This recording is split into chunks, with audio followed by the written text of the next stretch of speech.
প্রথমত আমরা জাহানারা আপুর যে অভিযোগটা দেখতে পাই সেটা হলো এক ধরনের যৌন হয়রানি, অপমানজনক এবং মানসিক যে নির্যাতন। এই অভিযোগগুলো আসলে যে শুধু জাহানারা আপুর ব্যাপারটা তা না।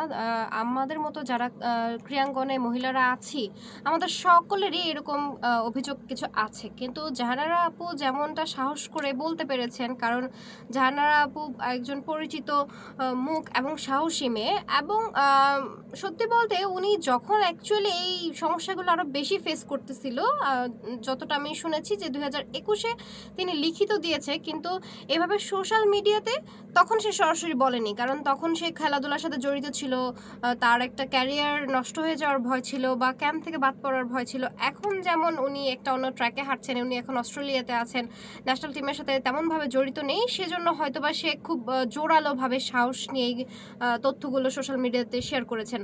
আর আমরা অনেকেই করতে পারছি না, কারণ আমরা যারা বর্তমান খেলোয়াড় আছি তারা কোনো কিছু বলার আগে ভাবছি যে আমরা যদি ঊর্ধ্বতন কর্মকর্তাদের বিরুদ্ধে এই ধরনের অভিযোগগুলো করি তাহলে আমাদেরকে তো ক্যাম্প থেকে বের করে দেওয়া হবে, তখন আমরা কি করব, আমাদের ক্যারিয়ারের কি হবে, আমরা এত দূর কষ্ট করে আসলাম, এতটা বছর পার করলাম, এখানে এত কষ্ট করে মেডেল অ্যাচিভ করলাম, আজকে যদি আমি মুখ খুলি তাদের বিরুদ্ধে তাহলে আমার ক্যারিয়ারটা এখানেই ক্লোজ হয়ে যাবে, আমাকে ক্যাম্প থেকে বের হয়ে যেতে হবে। তো এই নানান ভয়ের কারণে মুখ খুলে না। কিন্তু আজকে যেহেতু পুরো ক্রীড়াঙ্গনের নারীটা ফুসে উঠেছেন, জাহানারা আপুর স্টেটাসের পর থেকে সবাই সাহসী হয়ে গেছে, তো এরপর থেকে আসলে আমরা সবাই একটু একটু কথা বলতে শুরু করলাম। কারণ যেই সিচুয়েশন চলছে, এই সিচুয়েশনের মধ্য দিয়ে যদি আমরা কন্টিনিউ করি তাহলে আমাদের পারফরমেন্স তেমন ভালো হবে না, হচ্ছেও না। এবং আসলে এই যে একটা সিন্ডিকেট সিস্টেম, এই সিন্ডিকেট সিস্টেমটার আন্ডারে সবচেয়ে বেশি ক্ষতিগ্রস্ত যেটা হচ্ছে সেটা হলো আমার দেশ ক্ষতিগ্রস্ত হচ্ছে, বাংলাদেশ ক্ষতিগ্রস্ত হচ্ছে। কারণ বাংলাদেশ তার প্রতিভাবান খেলোয়াড়দেরকে হারাচ্ছে।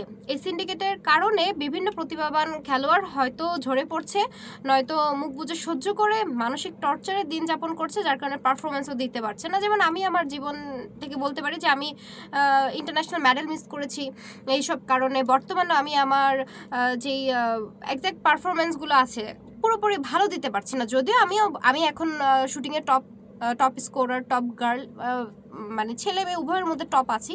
তারপর আমার কাছে যেটা মনে হচ্ছে যে ওয়ার্ল্ড ক্লাস স্কোর করার জন্য আমাকে যতটুকু পিসফুল এবং সেফ এনভায়রনমেন্ট দেওয়া উচিত ফেডারেশন আমাকে সেটা প্রোভাইড করতে পারছে না। আমি যে পরিমাণ মেন্টাল হ্যারাসমেন্টের মধ্য দিয়ে যাচ্ছি বা যে সমস্যাগুলো ফেডারেশনে ফেস করছি, আমি যদি এই সমস্যাগুলো ফেস না করতাম তাহলে আমার পারফরমেন্স অনেক বেশি ভালো হতো। তো ওই চিন্তাটা করেই আজকে মনে হলো যে কথা বলা উচিত, একটা পরিবর্তন আনা উচিত। আজকে যদি আমার এই পরিবেশটা পরিষ্কার হয়, আমরা যদি একটা ক্লিন সেফ এনভায়রনমেন্টে প্র্যাকটিস করতে পারি তাহলে আমার বাংলাদেশ সবচেয়ে বেশি উপকৃত হবে। হয়তো বা আমার একটা শাস্তি হতে পারে, আমার কোনো ক্ষতি হতে পারে, আমার রিস্ক আছে, ক্যারিয়ার রিস্ক আছে বা লাইফ রিস্ক যেটাই বলেন, বাট আমার পরের প্রজন্ম যারা আসবে তারা যেন একটা সুন্দর পরিবেশে খেলাধুলা করতে পারে। অ্যাকচুয়ালি এটার জন্যই আজকে আমরা এই ক্রীড়াঙ্গনের যত প্রতিবাদী মেয়েরা আছি তারা একত্রিত হয়ে এই প্রতিবাদ জানাচ্ছি। কারণ ক্রীড়াঙ্গনটাকে আমরা পরিষ্কার এবং নিপীড়ন মুক্ত চাই। যারা আমাদেরকে অত্যাচার করছে, নিপীড়ন করছে, এই অত্যাচারী নিপীড়কগুলো যেন ক্রীড়াঙ্গন থেকে বহিষ্কার হয়, আমাদের দাবি একটাই। আচ্ছা, আরেকটা জিনিস জানার আছে যে ধরেন আপনাদের যে আমরা ফেডারেশনের এগেইনস্টে কিছু বলতে পারবো না। আমরা যখন ক্যাম্পে থাকি তখন আমাদের ক্যাম্প জয়েন করার সাথে সাথে একটা পেপারে সিগনেচার নেওয়া থাকে, সেখানে নানান ধরনের কোড অফ কন্ডাক্ট সম্পর্কে লেখা থাকে, এবং সেটার মধ্যে একটা হলো যে আমরা মিডিয়াতে কথা বলতে পারবো না। কথা বলতে হলে এটার একটা পারমিশন নিতে হবে যে আমি কোন মিডিয়াতে কথা বলছি এবং কোন ব্যাপারে কথা বলছি সেটা তারা সিলেক্ট করে দিবে কোড অফ কন্ডাক্ট অনুযায়ী। ব্যাপারটা এরকম। তো আজকে যেটা মনে হচ্ছে যে আমি যদি কোড অফ কন্ডাক্ট চিন্তা করে আমার ক্যারিয়ারের চিন্তা করে চুপ থাকি তাহলে এটা আমার নিজের সাথে অন্যায় এবং সকল নারীদের সাথে অন্যায়। তাই নিজের ক্যারিয়ার এবং নিজের কোড অফ কন্ডাক্টের চেয়ে সততা বড়, আসলে জাস্টিস বড়। তো এর জন্য আজকে আমি কোড অফ কন্ডাক্টের বাইরে এসে এই ইন্টারভিউটা দিচ্ছি, নির্ভয়ে দিচ্ছি, যাতে আমার ফেডারেশনটা যেন এই নিপীড়ন মুক্ত হয়। দ্বিতীয় যেটা আপনি বললেন যে অনেক কিছু ভাইরাল হয়েছে, যেটা ভাইরাল হয়েছে সেটা তো আপনারা সবাই দেখেছেন, এতে আমার ব্যাখ্যা করার কিছু নেই। এখন আরও অনেক ঘটনাই হচ্ছে, যেমন আসলে আমরা যখন এই কমপ্লেনগুলো করতে যাই তখন আমাদেরকে বলা হয় এটার কি কোনো প্রমাণ আছে। আমরা যখন এনএসসিতেও কমপ্লেন করেছি তখন আমাদেরকে জিজ্ঞেস করা হয়েছে এটার প্রমাণ কি, এটার প্রমাণ কি। ইতিমধ্যে তো কিছু প্রমাণ অনলাইনে ভাইরাল হয়েই গেছে, মিডিয়াতে ভাইরাল হয়েই গেছে। এরপরে আমাদের তো অত প্রমাণ নেই, কারণ কি যে আমরা যখন ফেডারেশনে থাকি তখন আমাদের মূল ফোকাসটা থাকে যে আমরা পারফরমেন্স করব, আমরা প্রশিক্ষণে মনোযোগী থাকি। আমরা তো কখনোই ওরকম ইন্টেনশনাল ছিলাম না যে এই লোকটার বিরুদ্ধে আমাদেরকে অভিযোগের প্রমাণগুলো কালেক্ট করতে হবে। আমরা স্পাইগিরি করিনি, বা ওনার এগেনস্টে একদিন আমাদের কিভাবে দাঁড়াতে হবে সেটাও আমাদের কখনো পরিকল্পনা ছিল না। আমরা যদি ভালো পরিবেশ পেতাম তাহলে তার সাথে তো আমাদের কোনো ব্যক্তিগত প্রবলেম নেই যে আমরা প্রতিশোধমূলক আচরণ করব। তো আর তাছাড়া আমাদের ফোন রেঞ্জে নেওয়া নিষেধ, সম্পূর্ণ নিষেধ, আমরা ফোন রুমে রেখে যাই।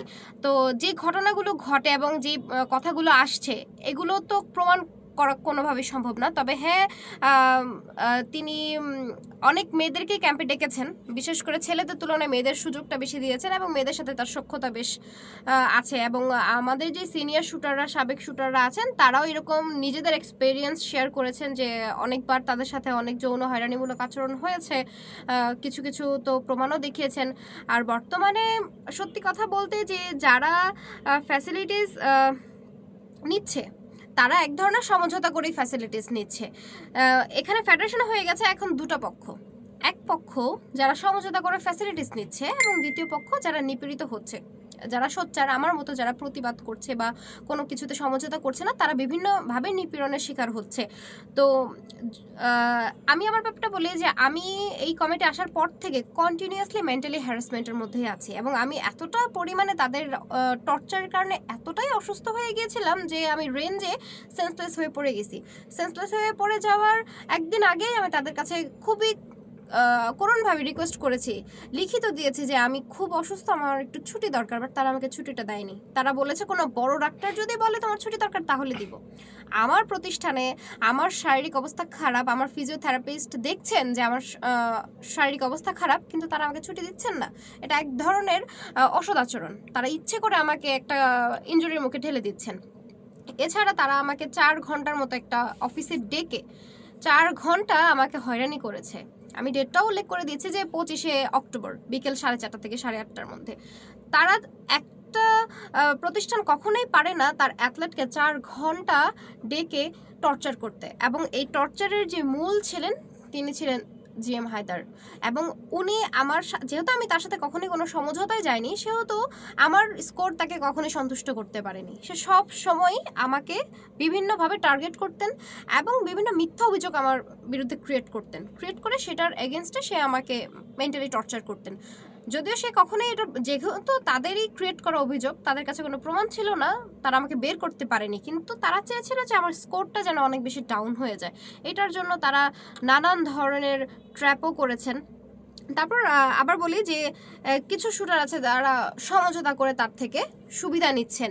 তো এই শুটারগুলো হলো এমন যারা এখনো ন্যাশনাল খেলেনি, ন্যাশনালে কোনো মেডেল পায়নি, এমনকি ন্যাশনালে মেডেল অ্যাচিভ করা বা ফাইনালে যাওয়ার মতো স্কোর করেনি, কিন্তু তারা এখন ক্যাম্পে আছে। তারা ক্যাম্পেও আছে, তারা আমাদের সিনিয়রদের সাথে প্র্যাকটিস করছে, তারপর সিনিয়রদের মতোই তাদেরকে ট্রিট করা হচ্ছে এবং সিনিয়রদের মতো যত ফ্যাসিলিটি আছে তারা পাচ্ছে। তারা হলো তার পক্ষের, তারা খুব মানে তারা তাদের প্রাপ্য থেকে অনেক বেশি পেয়ে যাচ্ছে।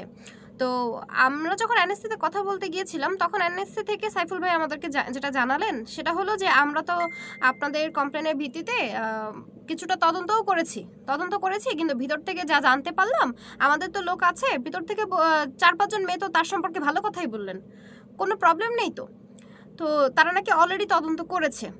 তাহলে আমি বলবো যদি অ্যাকচুয়ালি তদন্ত হয়ে থাকে, আমি তো বর্তমানে শুটিংয়ের সবচেয়ে সিনিয়র মেয়েদের মধ্যে সবচেয়ে সিনিয়র, এজের দিক দিয়ে, এক্সপেরিয়েন্সের দিক দিয়ে, মেডেলের দিক থেকে।